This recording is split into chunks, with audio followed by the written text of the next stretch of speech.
Be yourself, trust yourself, study like crazy, never stop learning. I think my strong point when I teach is encouraging people to let go of their own limitations, here and musically. And then we can talk about how to build one's career, how to play music so it grabs the audience. It's not just something in your head, but it kind of relates to everyone.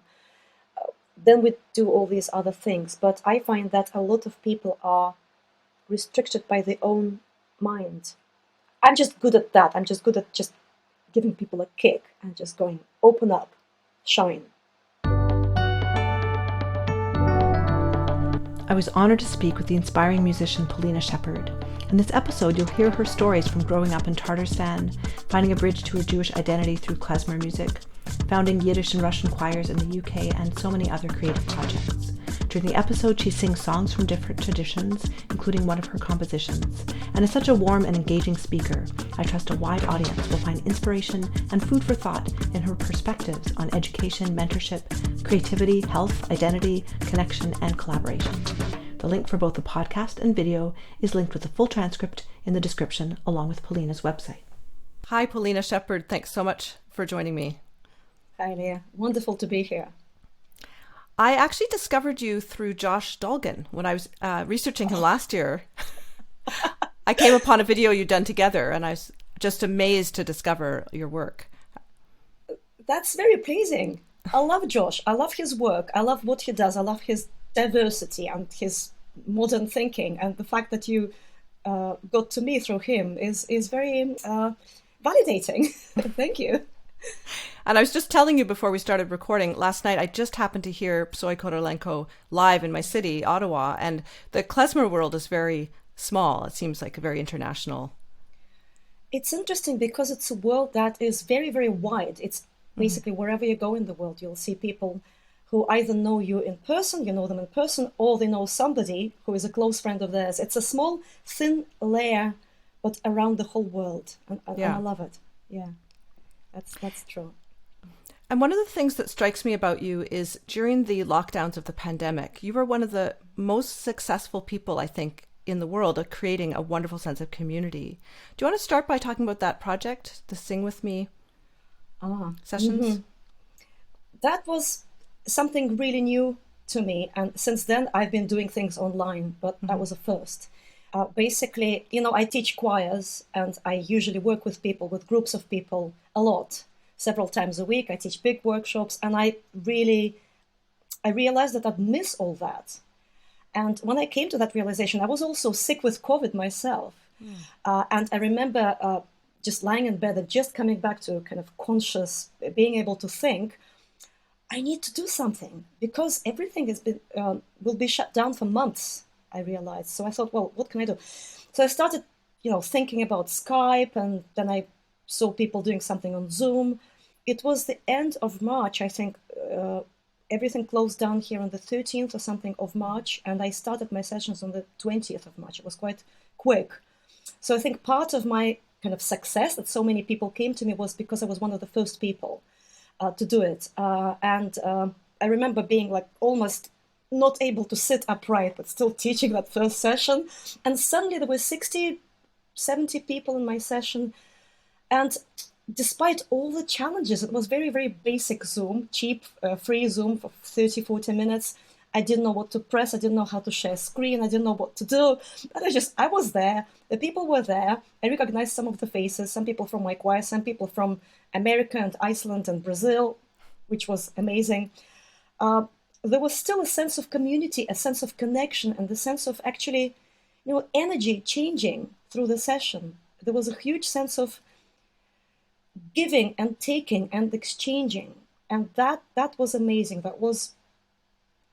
We ended kind of every session almost in tears because of that profound sense of connection despite what was happening in the world. And then there was another project of mine, and that I collaborated with Yefim Chorny from Moldova. We did this whole big festival of Yiddish singers from all over the world online. That was over 2.5 months, twice a week, concerts and discussions. That was also huge.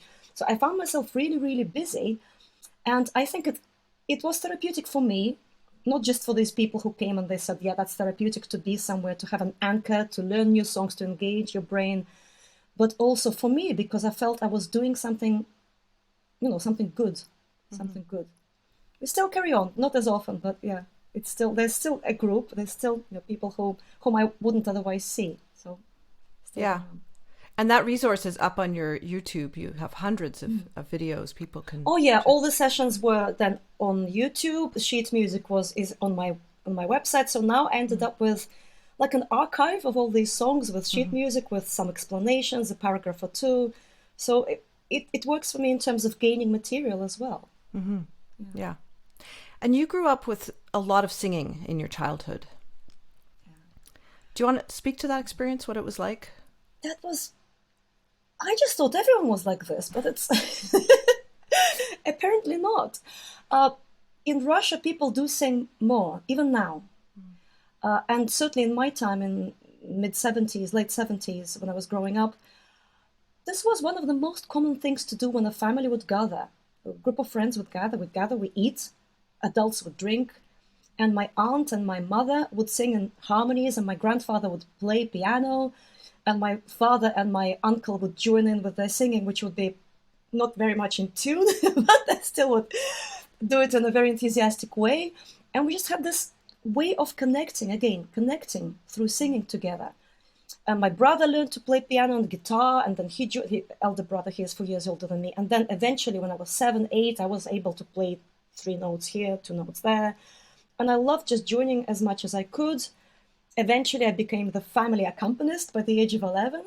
My mother sang as a semi-professional at some local concerts, and she needed an accompanist, so I learned how to accompany my mother. And it wasn't my family before it became my profession. Even though I was going to the music school from the age of 7, still this was my musical outlet. This was where I learned how to relate to people through music, how to communicate through music, how to collaborate, how to listen, how to either lead or accompany. Mm-hmm. And it was a great way of, it's just a great joy to sing together. And it's still there, whether it's professional, whichever circumstances I find myself singing in. It's just always something special, Mm-hmm. And I should have asked you, often my guests, if they're going to share music, they like to play music at the beginning of the episode when they're warmed up. Would you like to share some music now? Okay. Well, in that case, maybe I should sing a little bit of something that my family used to sing. How about a Russian art song, Russian romance? Beautiful, thanks. Do you want me to play the whole thing? Just maybe a couple of verses to demonstrate? The whole thing is great. Ooh. If you want, it's up to you, because I don't know the Russian. See if I remember it by heart. This is one of my favorite poems by Mikhail Lermontov, who is everyone knows Pushkin, and Lermontov they call him the Russian Byron. It's a beautiful poem about a journey going into the field, and then the first sight is at the field, and then we're looking at the forest, and we're looking at the skies and the stars talking to each other, and then the earth being all majestic in its blue shine. So we're looking at planet Earth from above. And then we talk about, why do I feel so sad and lonely? So it's a wonderful cosmic and personal picture. And I've been in love with this since I was maybe 10, since I first heard it. So there we go.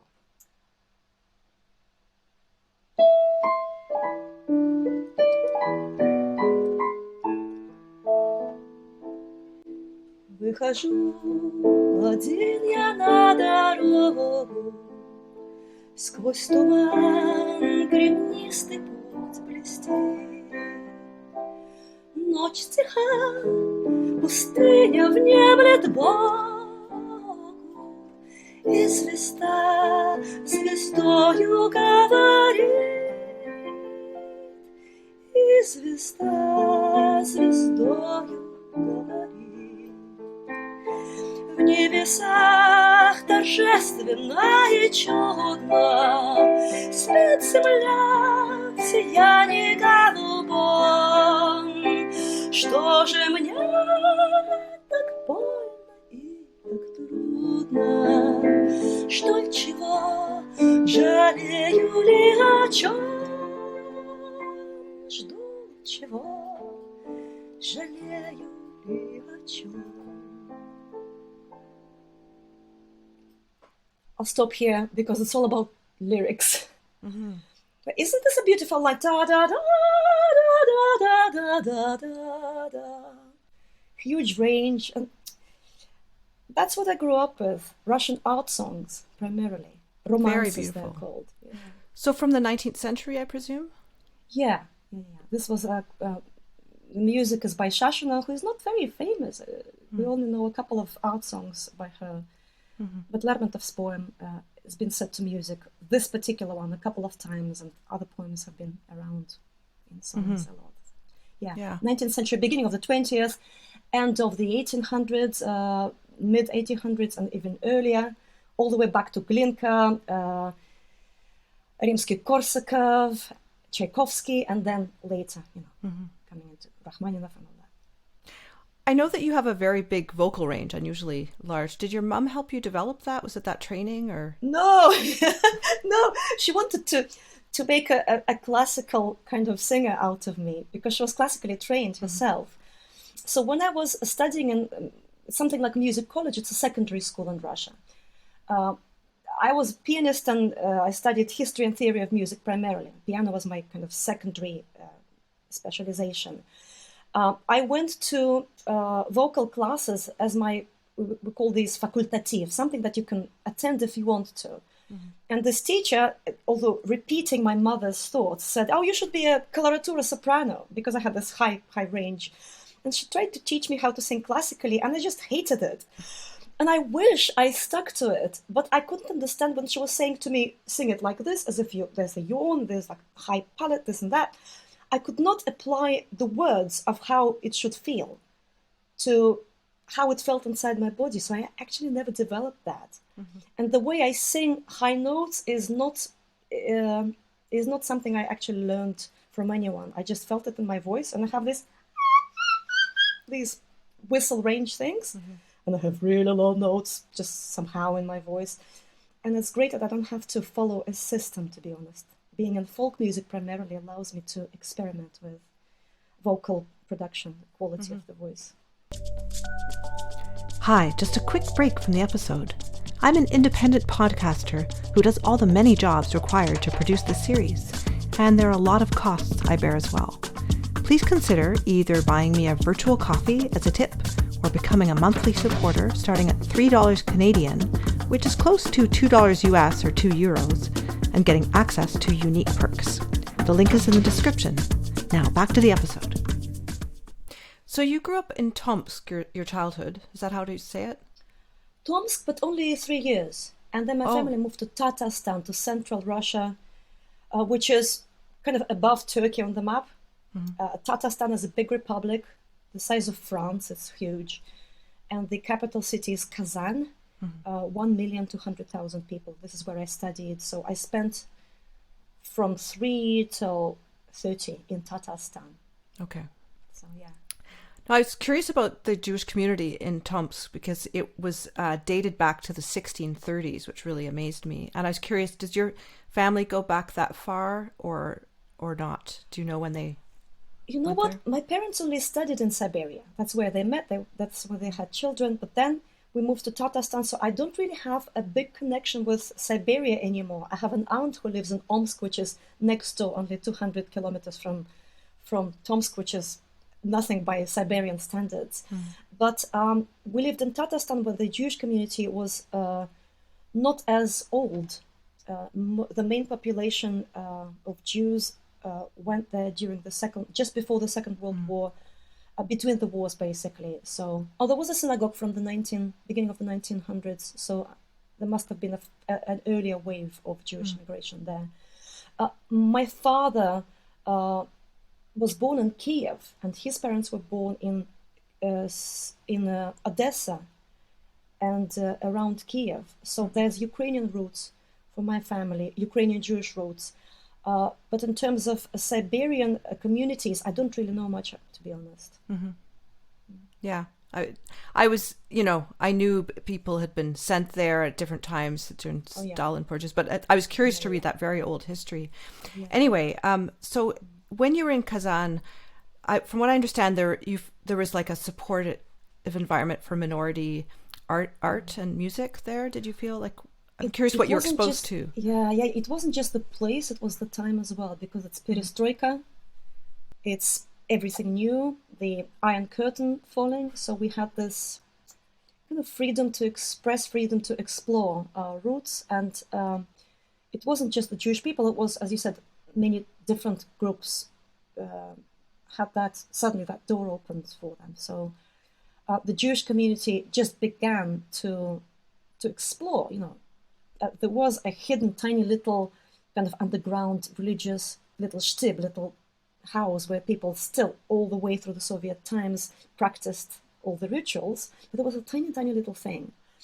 But the Jewish community as such was built on music in Kazan, was built on music, and then they got their synagogue back, and I was very much part of that. I was right in the middle of that process. Because it was at the time when I was a student, I was young, I just joined the community as it was opening, as it was growing, as it was preparing programs, including music programs for the rest of Tatarstani wide audiences. And it was an amazing time when we had maybe 20-30% of Jews coming to our concerts, but the rest were just wide public, just coming to see what is this music. We had these klezmer concerts that were, now I realize, not quite authentically sounding, but still it was something. Yeah, and Tatars suddenly went into this, into Islam. Lots of mosques were built at that time.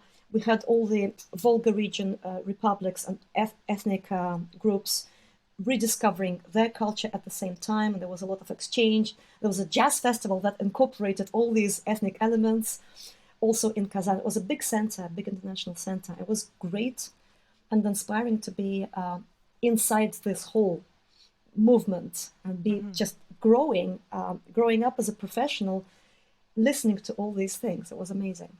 Let's talk about Yiddish song, because you've written so much music based on poems, and I don't know, have you written lyrics as well in Yiddish, or just use other? Tiny little simple things, but nothing complicated. And because there are so many beautiful poems, I'd rather stick to these, because my Yiddish is primitive, simple. Yeah. Do you want to share one of those songs with us now? Aha. Now, this is one of the earlier songs that I've written. It was maybe 20-something, more than 20 years ago. And it's about a fresh wind and going out of the house and experiencing and smelling the beautiful blossom of rye in the fields. Let me just sing it.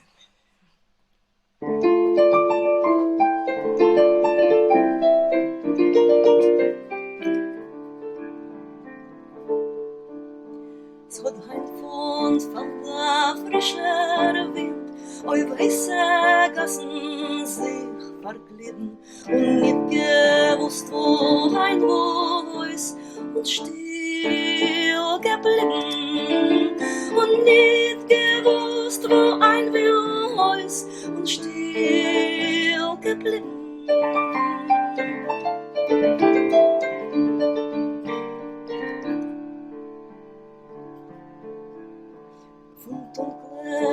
Bin ich heraus, dem Wind entgegen angekommen, uns hat der Wind mich still und lind herumgenommen. Uns hat der Wind mich still und lind herumgenommen. Ich glaubte Gott sich mit dem Wind und dann war geworden, was du die Felder sich hat sind, dort blieb schon Korn.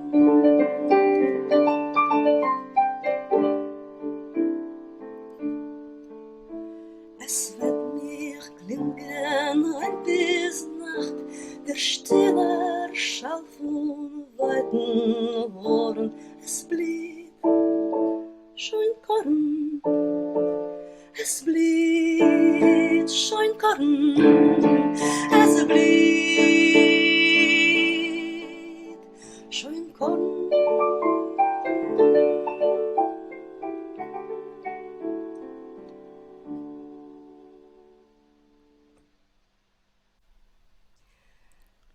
Beautiful, thank you so much. You know what's strange? this morning I wanted to show my family, who I was going to be talking to today, and I chose that song because it's one of my favorites on your albums, and I just happened to choose that and played it for them at breakfast. Oh, interesting. Yeah. Of all the songs. Yeah. Okay. Well, it's a beautiful poem by Dovid Hofshsteyn, who is a big figure, and I love, learning about these Yiddish poets, because this is my connection. Mm-hmm. And by writing music to a poem, I feel that I'm connecting with a big part of my history, a big part of my identity. So it's for me, it's kind of, I wouldn't say it's therapeutic, but it's certainly identity defining. Mm-hmm. Doing that, yeah. Now, you didn't grow up hearing Yiddish. No.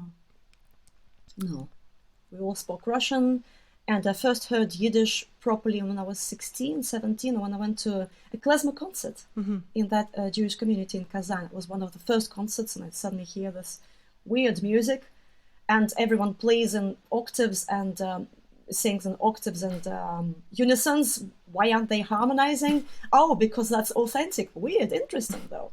Yeah, and that's where I heard Yiddish, and then I heard it firstly being sung and then being spoken, and then I went to study it. Mm-hmm. Yeah, so your dad had taken you to that concert, correct? Yeah, that's true. Yeah. And he had heard some Yiddish as a child? Yes, he did. In his family, they spoke a little bit of Yiddish. His grandparents spoke Yiddish, but not his parents, which is quite a common story. I know that for people in the West, that's a common story because people immigrated. Parents didn't want to teach their children Yiddish because it was the old world. And it was the same for Soviet citizens because they were all parts of the Soviet Union. Everyone spoke Russian. And before it became kind of frowned upon, it was not a cool thing to do. Mm-hmm. Not a cool thing to do to speak Yiddish. So we're all part of one country and speak Russian. Yeah. I've been studying Yiddish for a couple of years, and it's really helped bring me back to my Jewish identity, I think, in a very meaningful way. And a lot of people don't realize what a rich secular culture it is. And I know some of the songs you've set were actually erotic Yiddish poems. Oh, yeah. By that woman, what's her name? Troim Katz Handler? Yes. Yeah. She was 90-something, 4, when the Yiddish Book Center published that book. Yeah. And I was doing an interview for the BBC World, I don't know, one of the BBC programs. Mm-hmm. And Aaron Lansky, who is the director, I don't know what the actual status is, but he's the founder of the Yiddish Book Center. He was on the show, and he mentioned that book. And as I was speaking about my composition and everything, I thought, oh, Aaron, thanks for that. So then I contacted her children because I wanted the book and I wanted permission to write songs to these poems. And then I got the book, and oh my, it's not just erotic poems. It's like proper, really, it's more than erotic, some of them. It's quite descriptive, but it's also emotional. And I thought, okay, can I do this without, tastefully? So I've chosen a few poems, and it was actually part of this festival of Yiddish song that I mentioned to you earlier, that international Zoom festival that Efim Chorny and I organized. Everyone performed. It was one of the shtick about this festival, but that everyone had to perform a new song or a new arrangement at least. So I challenged myself to write this new cycle.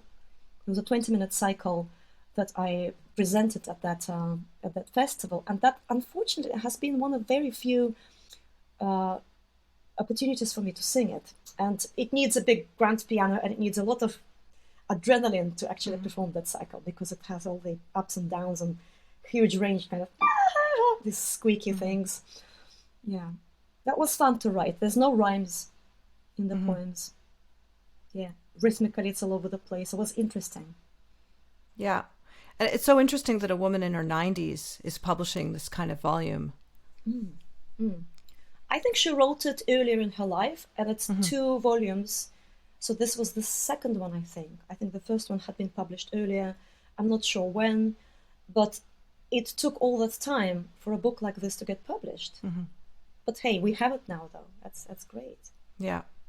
And Yiddish has everything. So your husband, Merlin Shepherd, also your musical collaborator, how did you guys meet? oh, here's the reason why I'm in Britain. Yeah. I was a student. As I was getting into this music, I felt that I needed to study it a little bit more because we didn't have enough sources. And I went to a klezmer festival in St. Petersburg and then in Crimea, 1999 and then 2000, where Merlin was teaching. He was brought as one of the professionals from the West to teach us back our culture that we had lost. So then it all happened, and it was quite a story, but it was a big musical excitement and telepathy between us from the very beginning, which kind of hit us, and we had to think about, oh, what do we do with this all? So, through music, through Yiddish culture, through klezmer. What was it like? I mean, you went through, the Cold War and then perestroika and then immigrating to England. That must have been such a culture shock. What was that like for you? Oh, yes. Well, being younger helps. Mm-hmm. I'm thinking if I were to move now, I don't know, but I was 30. Right, I was 30. And I just had to follow my heart. It was difficult. My language wasn't that free.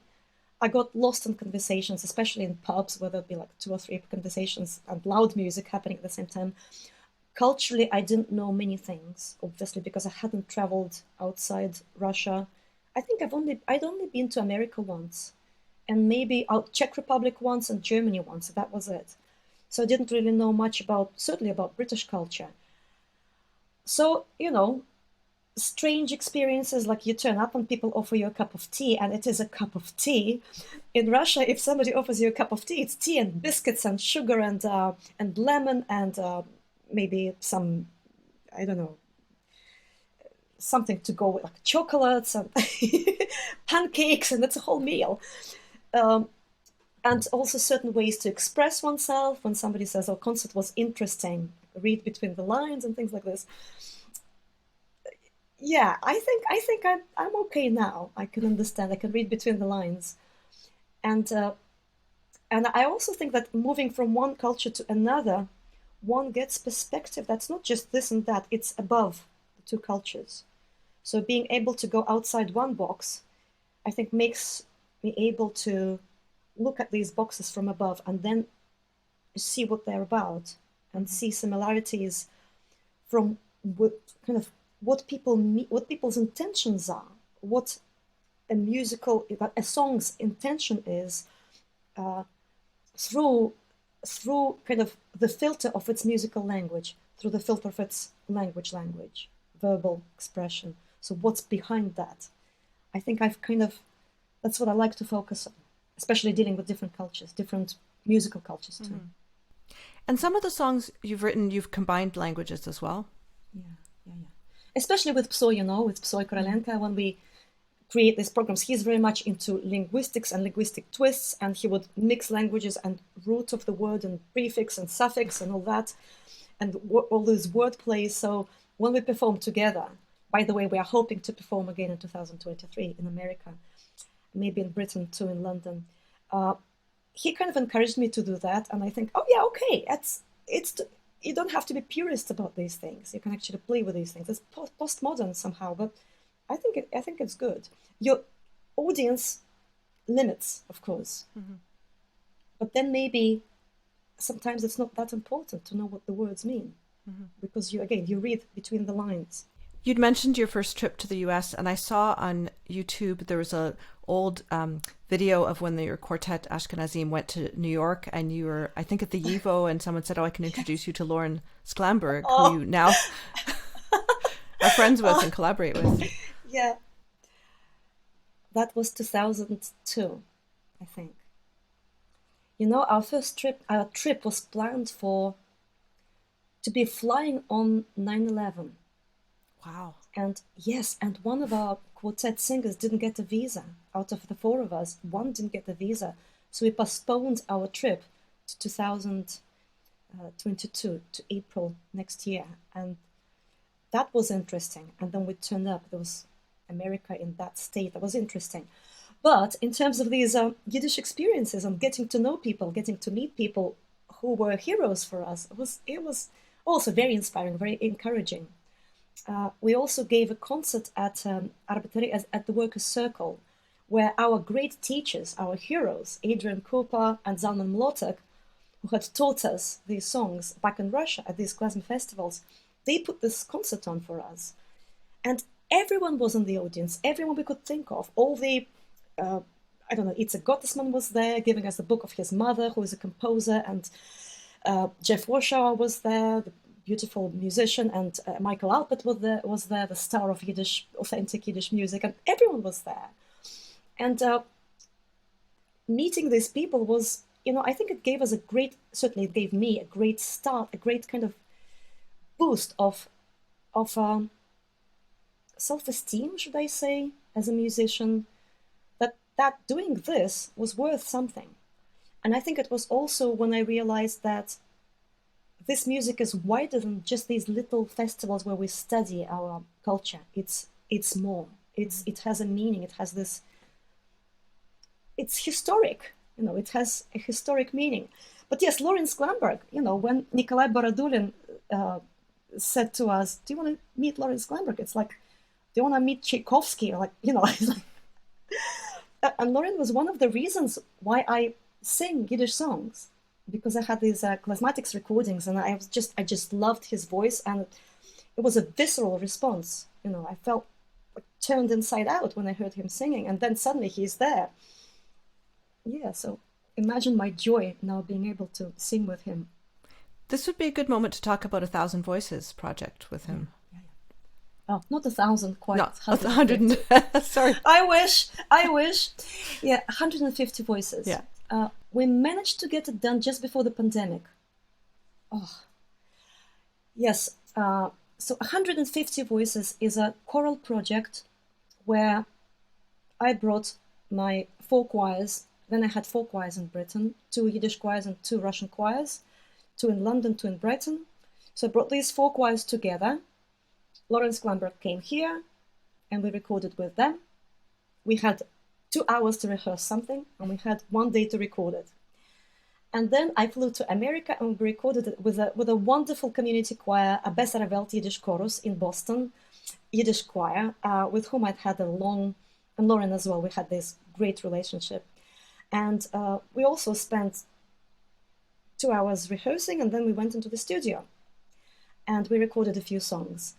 So it's a mixture of Russian and Yiddish songs that we either wrote for this project or we picked from various sources. And the intention of this project, should I say, is to bring people together. It's about bringing people together. It's about creating something maybe not perfect musically because of who we are, because of how it was done, amateur choirs, but a lot of enthusiasm and a lot of connection, a lot of love for these musics. Mind you, in my Russian choirs, maybe a fifth of people speak Russian. In the Yiddish choirs, 3 or 4 people spoke Yiddish. In the Boston choir, they do, but not so many. So it's people connecting to each other, to culture, to music, through these songs. So we got this done, and then the pandemic hit, and we finished the actual kind of process of putting it together as a CD during the pandemic.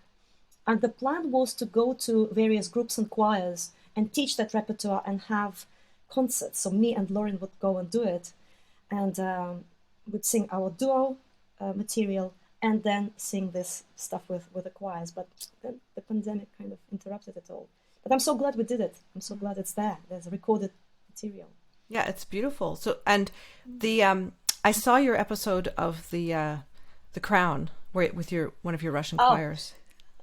Just now. That was fun. Yeah, it's amazing. Like just a little, they used too little of your beautiful music, but it really enriched the scene so much. It just deepened it to have that authentic sound in there.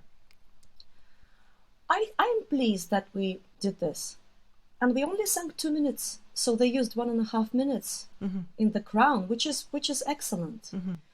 There's a group of children there that's kind of, it's like us singing almost, the full half of the song, and there is this little bit that children sing on top of that, and they had a session over a whole day, bless them, and they ended up with 5 seconds, and we still have quite an important, I think, musically bit there in the crown.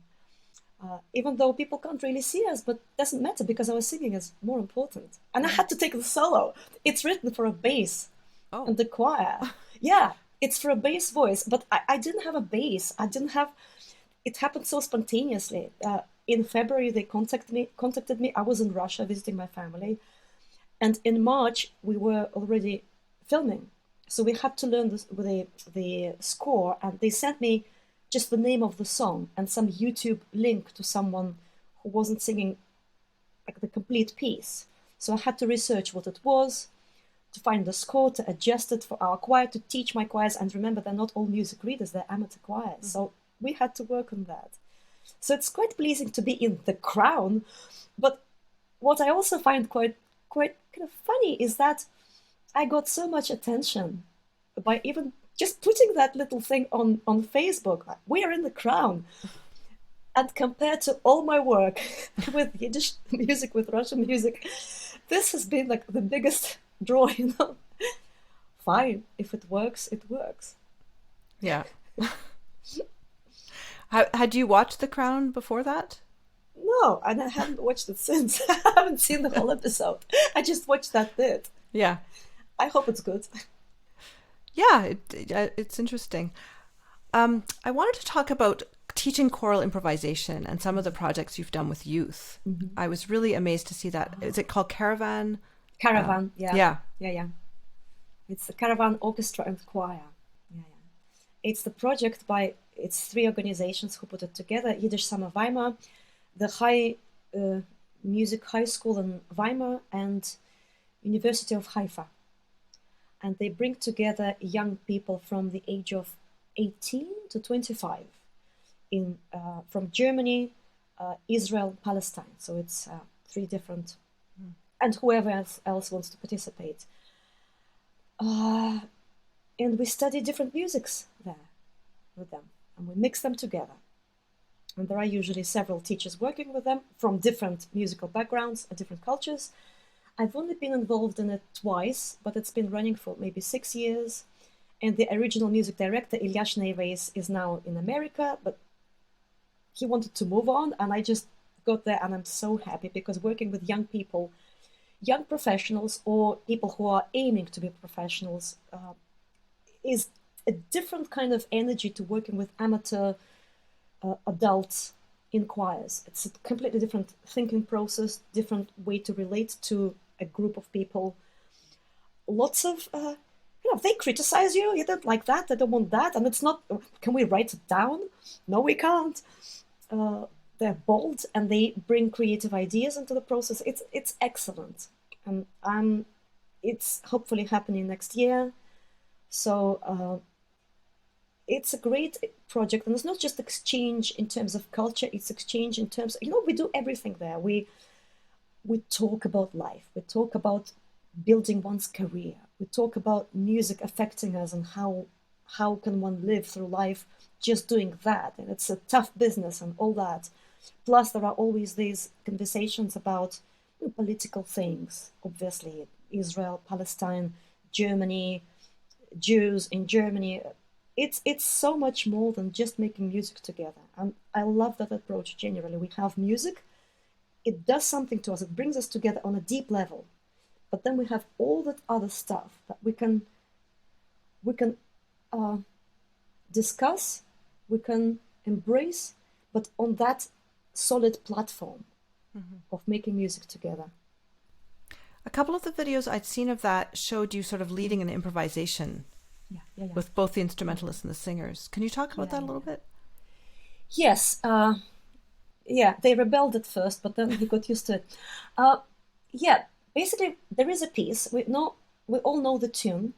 Sometimes we don't. We just about know it.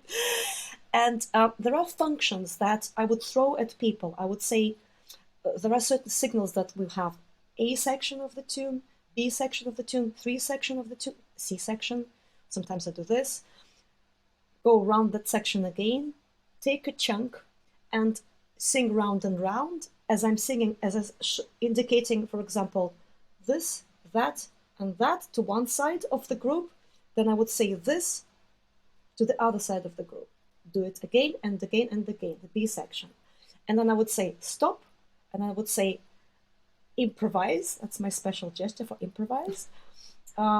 Sometimes we agree on a general structure. Usually we agree on a general structure. For example, we sing through the arranged piece, and then we keep the D chord going. And then I would pick an instrument and say improvise, which is a mode, and they'll do something. And then I'll point at the vocalist and say improvise, as everyone keeps going. And then we go, one instrumentalist, a vocalist, another one, the whole group, all improvise at the same time. It's very much, it happens at the moment right there. And it's about trust, firstly, and secondly, it's about musical abilities of the particular instrumentalists and singers to just throw themselves into it, and sometimes not knowing the style, sometimes singing a jazz solo over a Yiddish horror. But it all kind of works together somehow. We do talk about these elements in our studying sessions first, and then we explore. So every performance is different, and it's great fun. It's seriously great fun. And in Tartarstan, you would have been exposed to many different modes. Do you incorporate some of that into your improvisation? Like, I know you do different kinds of improv. You know what? The Tartar music was mostly in pentatonic when I was growing up. So I have this pentatonics in my head, and I've written one specific song, Beim Teich, that's in pentatonics, but it's slightly jazzy as well. And I think that the general way to build material on modes and thinking linear, kind of horizontally rather than vertically, is something I probably picked up from Tartar music and from other folk. We studied Russian folk music as well. I didn't hear it that much because in the villages in Tartarstan there wasn't much of it. There was Tartar music, but not Russian folklore. But we studied it, we listened to recordings. And then Yiddish music also is not vertical. A lot of it is very much horizontal. So there is heterophony, there is all these little discrepancies in the tune that, it's more about phrasing and ornamentation rather than putting harmonies to the tune. So I guess that did affect me. But I studied classical music. So it's kind of detaching myself from classical music, moving towards folklore is something that I found quite interesting. Challenging as well. Mm-hmm. Yeah. And this advice that you would give these students about the business, like we have to be entrepreneurs as musicians, mostly. Mm-hmm. What kind of advice do you give them?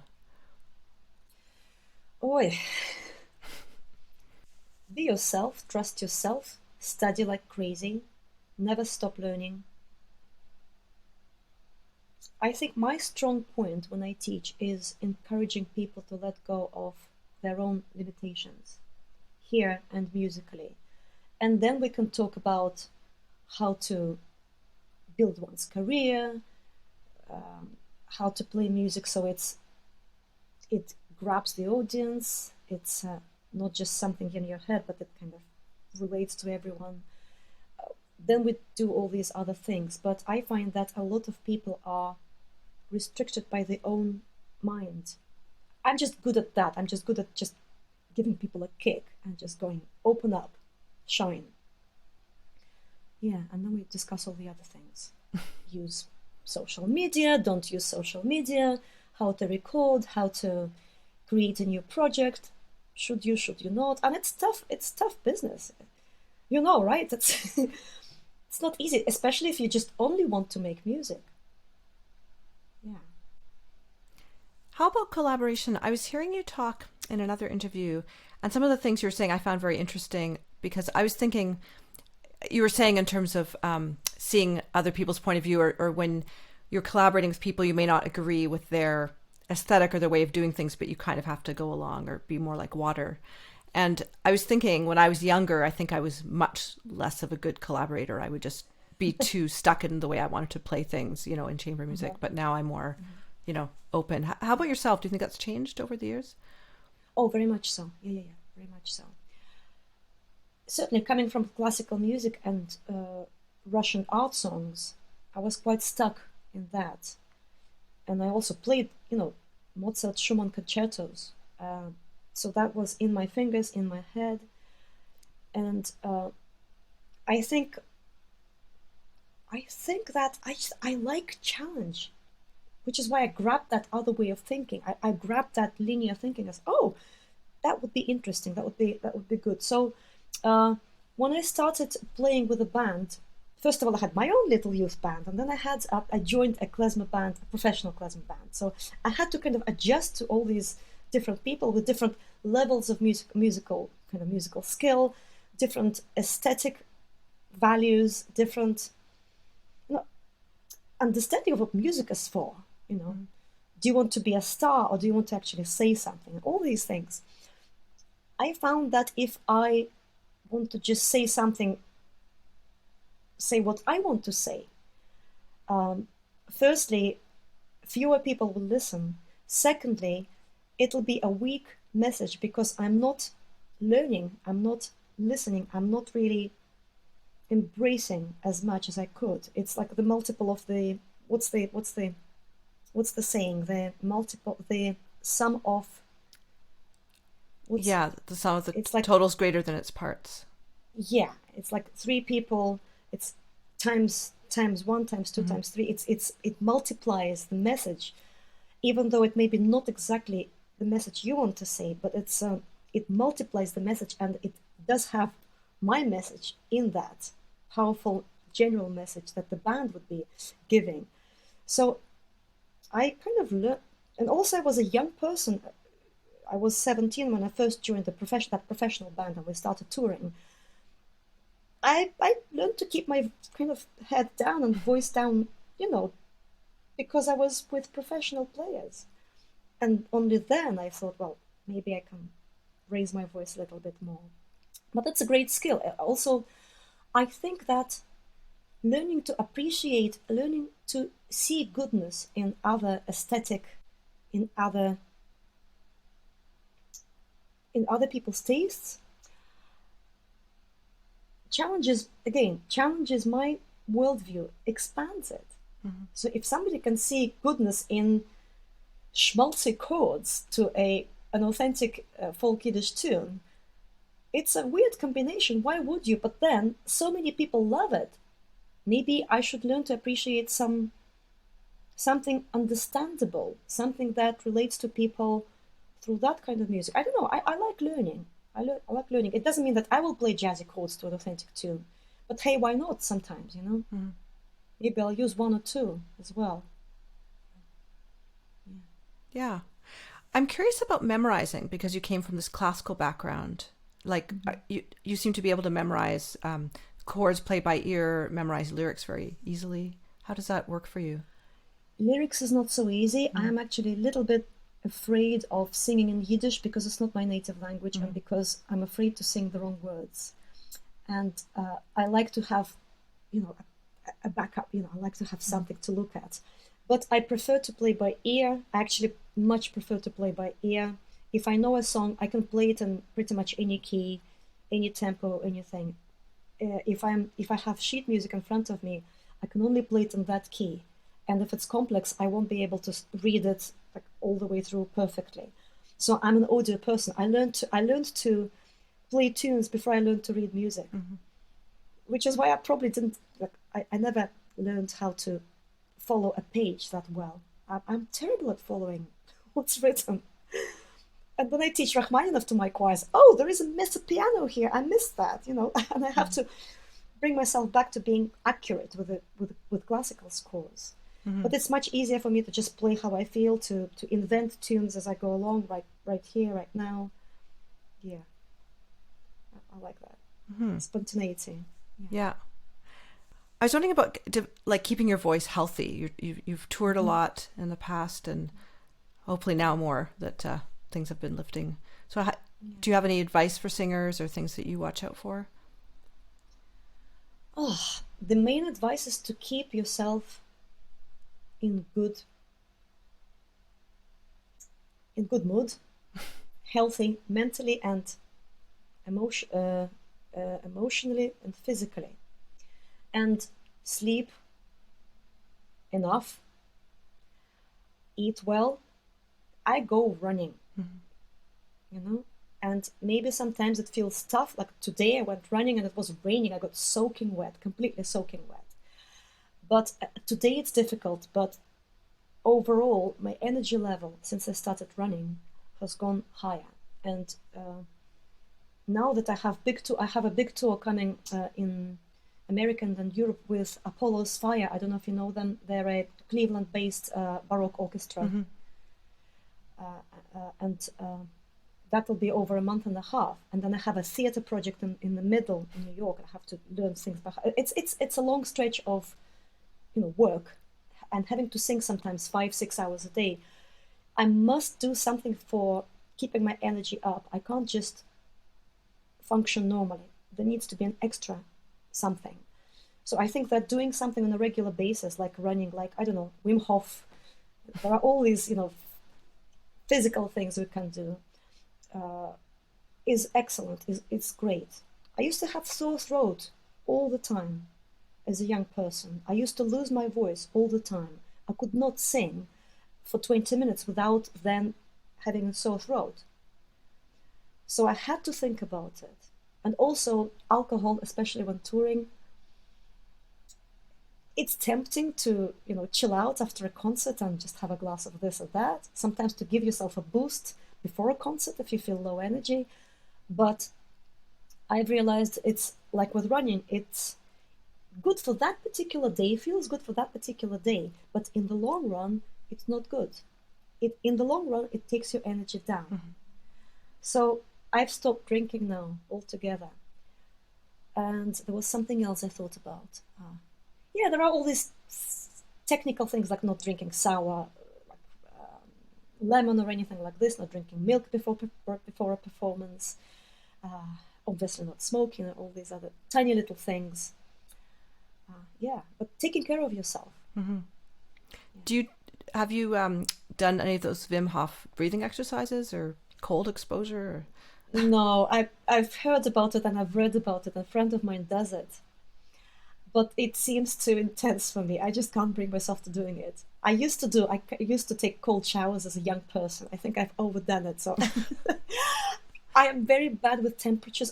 I'm very sensitive to temperature. Mm-hmm.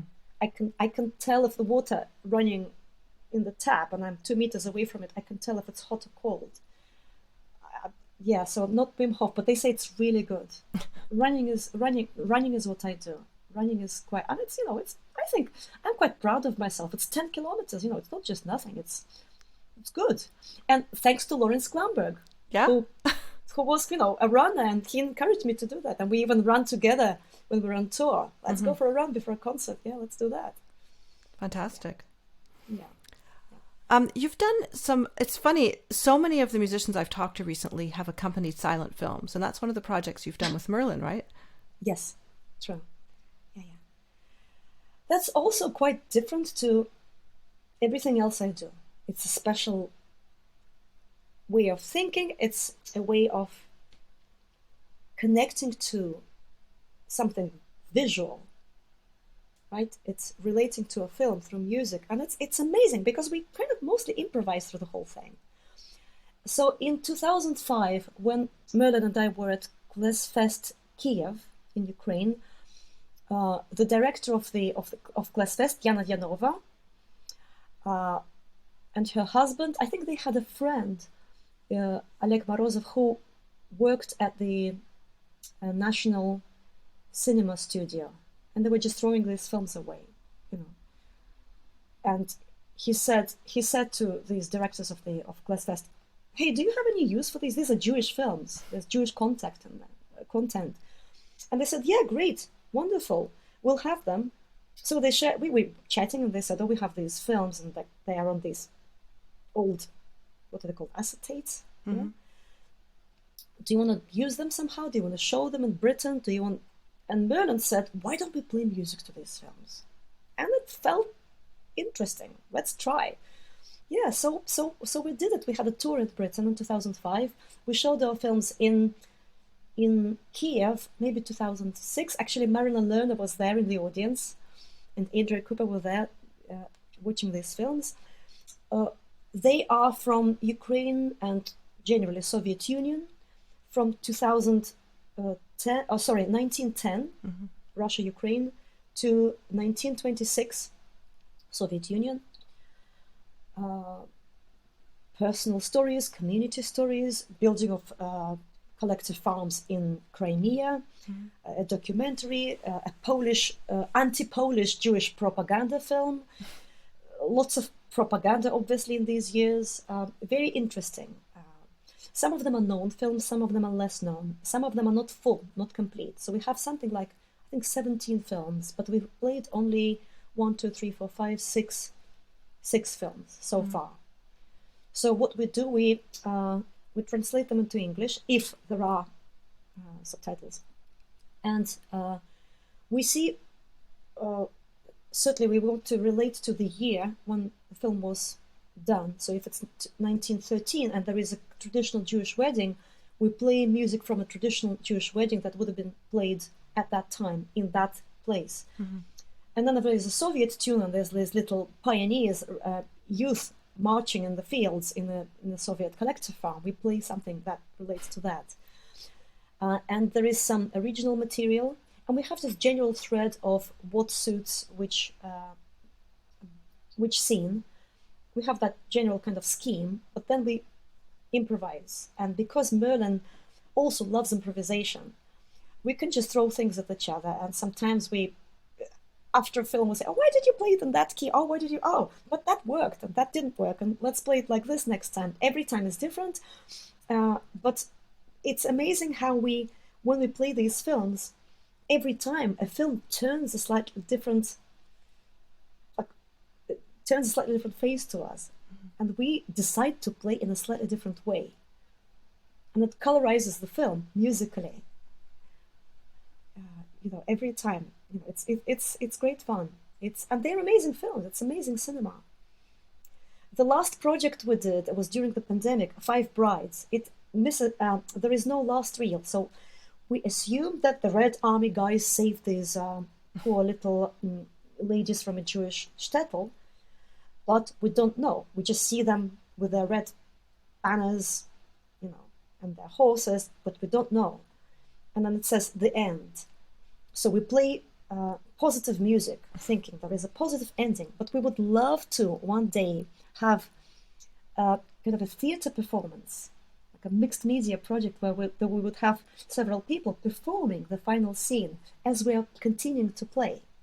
So the film stops, and then people go on stage and perform it, and we play. That would be so great. That's wonderful. It's a fantastic, yeah. Have you done collaborations with dancers? No. My only collaboration with a dancer was a teaching project, not a performance project, when we mixed Jewish nigunim, mainly wordless tunes, and Afro-Brazilian dancing.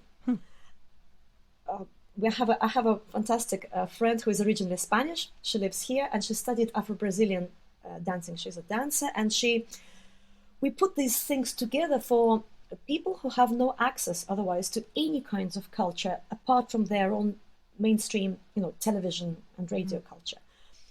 We worked in women's centers. We worked in groups with mental health issues. We worked for elderly people. And we just taught them something different, just to take them outside of what they know. Sometimes we would mix things. I would sing and she would dance, and they would copy us, and they would sing with me because it was easy to sing without words. So nigunim are great for that. And sometimes it would be just the movement and then just the singing. But it worked, it worked really well. It wasn't culturally specific, so we weren't building, we weren't teaching people about the culture, but we were using these cultures to give something different to people, to get them outside of their box. So that was the only thing, and I miss it. It was fantastic. That's really good. It was quite a long time ago. Yeah, it was one of the first projects I did here in Britain, 2006 or so. I'm curious, Polina, do you have like an idea journal for things you'd like to do, or Here. It's all in your head? I like to manifest things. I have an idea, and then I sometimes write it down. I used to write them down, and then I stopped writing them down. What I do, I have an idea and I have a vision of how it should be. I sometimes have a visual of a stage and particular people on the stage, a specific town, city, where this would be performed, for example. And then I put it in my kind of timeline that this is going to happen in about a year or two, it's going to happen. And I just like to assume that somehow. If it doesn't happen, it's not a big deal, but I'd like that to happen. And I keep it somewhere there. I like to play with all these, intentions, visualizations, and all these mind techniques. At least, I don't know if it's, you say wishy-washy? I think that if anything, it allows me to focus on something, and it allows me to do certain things that would be steps towards this project. Like 150 voices, I had it in my head, and I just thought, I want to bring my choirs together, and Lorin, we're working together, and he loves choirs, and it would be great to do this material. And in a year's time, it all happened. But what happens is that I get little signals from the universe, from my outside world. Oh, we have a free day, and Lorin is going to be here, and my choirs are available. Oh, that's a coincidence, isn't it? And I have this project in my head somewhere there. Oh, that'll work for the project, And a lot of things happen like this. They just happen because I think about them. I put them somewhere there. I manifest them. When you started your choirs, was it all like, because it's such to even start one choir is a huge project, but you have 4. How did that come about? How did you make that happen? It's funny, I'd never taught choirs in Russia. I co-taught a community choir in the Jewish community in Kazan, but I didn't consider myself a choir leader at all. I was actually excused from choir sessions in school, in the music school, because I had this chronic, throat thing. So I never actually, never considered myself a choir person. But I think Merlin said to me, why don't you try and organize a singing group or something like this? And I thought, well, okay, maybe I actually would love to do it. And sometimes when somebody says something and it just really, there's an internal response, I'd love to do that. It just, something rings the right sound there. I'd love to do that. So I contacted the local synagogue, Reformed Progressive Synagogue, and I had 3 people turning up for my first session. But then one of the ladies there liked what I did, and she just happened to be a fantastic person to know everyone, all the communities, she knew the academia, she knew all the community people, this community, that community, venues, and she still is a fantastic support and help for me. Jackie Fowler, she will be watching that interview. She's like my Jewish mother. She's my Russian choir administrator. She helped with the Yiddish choir here in Brighton, and she gives fantastic ideas, where to put a gig, who to contact. So I guess it's, in terms of building up, it's a bit of luck and intention in place and planning long term as well. Yeah. But it's also hard work because it has to be always here. I wake up in the middle of the night. What's with this choir? What's with that choir? What do we sing for that? I need to send them that. There's a JPEG I need to prepare. There's a song I need to write an arrangement for. And everything is in my head all the time, and everything has its own little place. And I have to filter. I have to go through every single unit all the time, and put something as priority. Put something as I'm coming to this next week. But it's a lot of calculating here in the head. Yeah. That's wonderful. I'm curious, you've worked with all these community musicians who don't read music. I don't know how they manage to memorize all that choir music. What have you learned through teaching them? honestly, I learned that I want to teach with sheet music, which is what I do now. Yeah. Yeah, I started teaching as a natural voice practitioner. There is a whole movement here, natural voice practitioners network, and I was part of that network. And one of the principles there is to, first of all, teach anyone can sing, and secondly, no sheet music, which is fantastic. That sense of freedom, and I still teach folk songs like that. I prefer to teach them like that. But when it comes to classical or something in the middle, I like to have sheet music. What it taught me is, a switch from visual to audio perception is a huge switch. And when people are not looking at their sheet, they're much more committed to the music.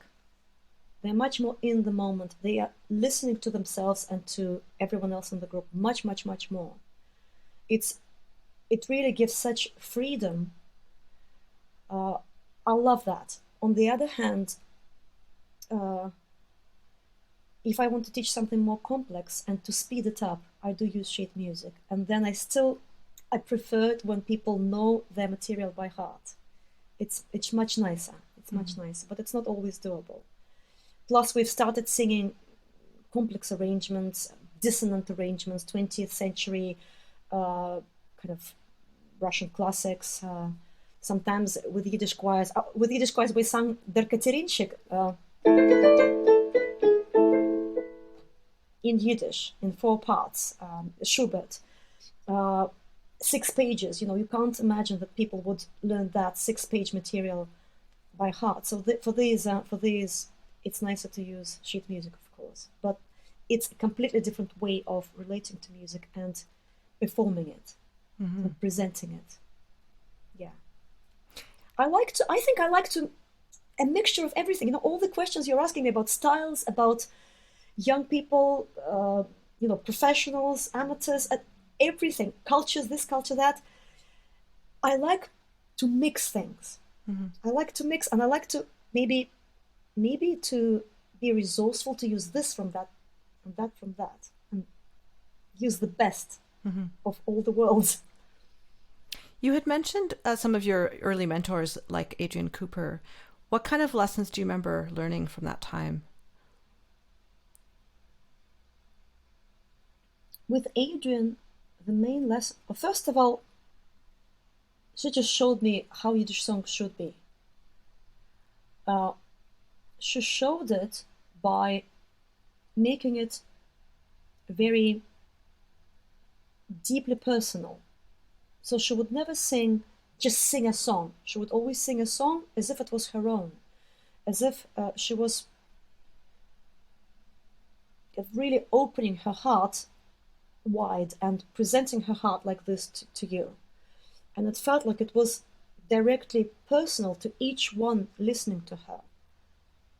And that, like a goosebumps every time. And that way of singing was new to me, especially with Yiddish song. Because Yiddish songs I liked Israeli tunes. I liked Hebrew stuff at that time. And suddenly I hear Adrienne.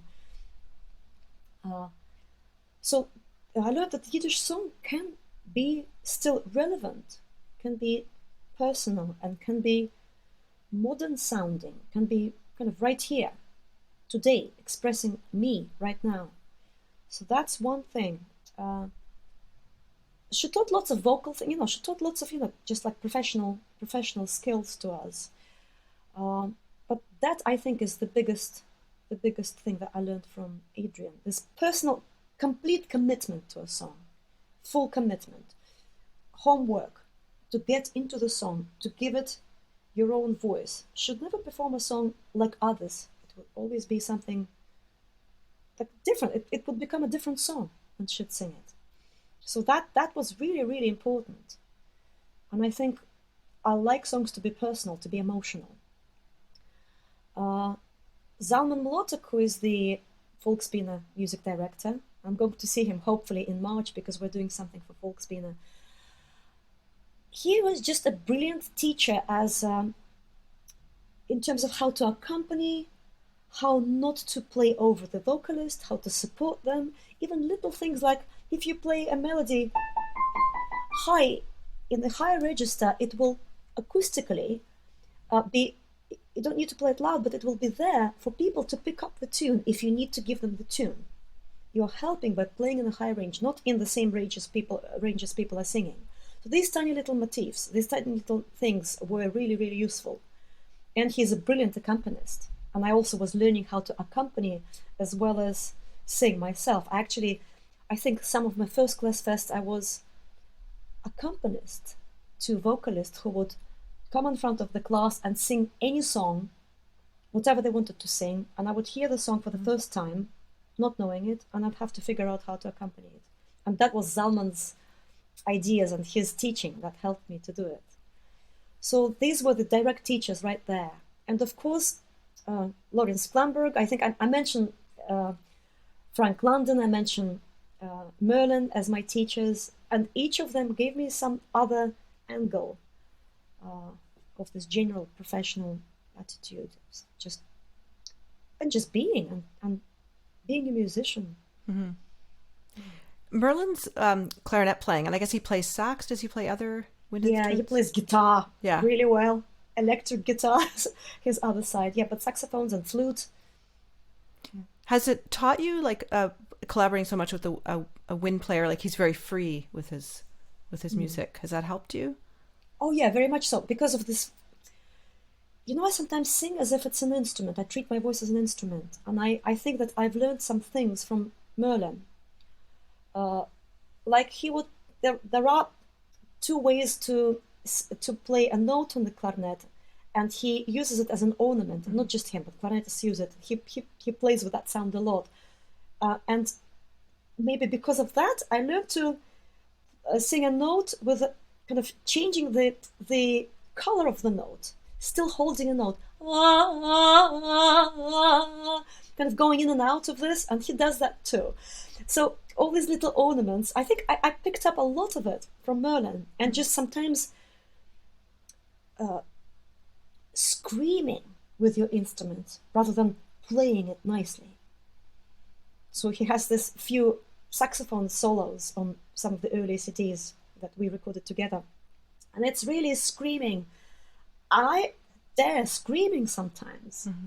With we have the song Psoy Korolenko, and I have a song in which I'm supposed to make people uncomfortable by singing really high and in a kind of very piercing way because of the effect. The effect is to make people shiver. Mm-hmm.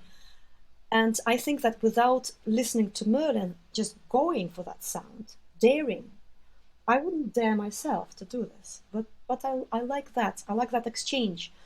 Again, going outside of the box of just the voice. Mm-hmm. Yeah, the voice as an instrument.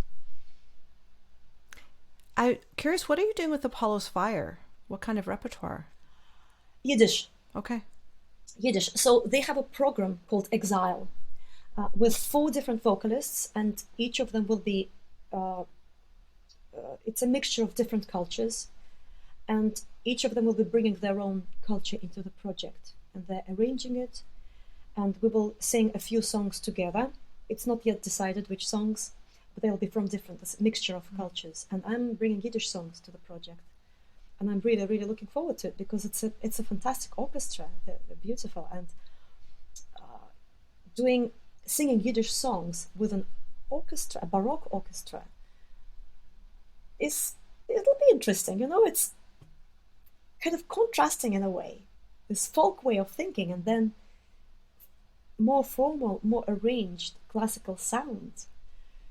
I'm really looking forward to how it'll turn out in the end. Yeah. Yeah. I was wondering if you'd be willing to consider performing a niggun. Oh yeah. Okay. Okay. Let's do this one. It's called Koyach, which means power, inner strength.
Thank you. It's a real privilege for me to have what feels like a private concert, but everyone in the world can enjoy your performance. Thank you. Thank you. It's been a real pleasure hearing all your history and your stories today. I'm just wondering, to finish up, if you've gone through such changes in your life, and when you moved to Kazan and went through all these the opening of the Iron Curtain, you couldn't have imagined your future now. Yeah. Is there anything you might have said to yourself at that time in terms of the future that would have helped, or maybe you didn't need help? Oh yeah, I did. A lot of things were tough. Yeah. A lot of things were tough. I just think if I met myself when I was 17, I would just hug myself and I would say everything will turn out okay. Because there were so many challenges. There was a lot of uncertainty. What was around me, what I had to I wouldn't say fight against, I don't like that word. I would say I had to overcome a lot of things. I would say keep going step by step, step by step. Rely on the positive human nature, and there are good people everywhere you go. There will be support, there will be love, there will be music, good music, and people who love music everywhere you go. Because this finding your own audience, finding your own voice and relate to that audience, I think has been the biggest challenge, professionally speaking. And if I'd known that, if somebody had told me when I was 20 that I'll have a project with Lorin Sklamberg, that I'll be playing with Merlin Shepherd, that, all that Adrienne Cooper would record my own song that I'd composed. If somebody said that to me back then, I would be over the moon. But I'm over the moon now that I've done all these things. So I think trusting myself is something that I probably had, but I wish I had more of that. And I think that it's just generally something that we need to do. We just need to trust ourselves, trust the heart, trust what, follow intuition, follow follow some kind of soul connection. I don't know how to word this. It's something deep. It's something that just feels right, something that should feel right. And that's like a moral little indicator, that moral little catalyst. This feels right. This feels, whatever feels right here will happen, will manifest, will be in reality. And if I have an idea that seems crazy and impossible and not realistic, if it feels right, then it will manifest. And that knowledge, I wish I had it back then, and I have it now. And I think that that's something I have to hold on to, because with all the political crazy things now happening in my country, actually my three countries, I have to have some kind of ground, and I guess that's the ground. That's the ground. And the people all over the world, the people whom I meet over Zooms, over programs like this. And thank you very much, because meeting you and even the fact that you wanted to interview me is huge support. It means a lot. Thank you. Well, it's been my honor, and I hope that people will check out, of course, in the link, they can hear your albums and see what you're up to currently. Thank you very much. I hope you enjoyed this episode with Polina. Season 3 continues with a wide variety of musicians worldwide, sharing their perspectives on a life so enriched by music. Please help this series find new listeners by sharing this episode and rating and reviewing the podcast on Apple Podcasts. If you sign up for my newsletter through my website, leahroseman.com, you will receive lots of sneak peeks for upcoming episodes. Have a great week.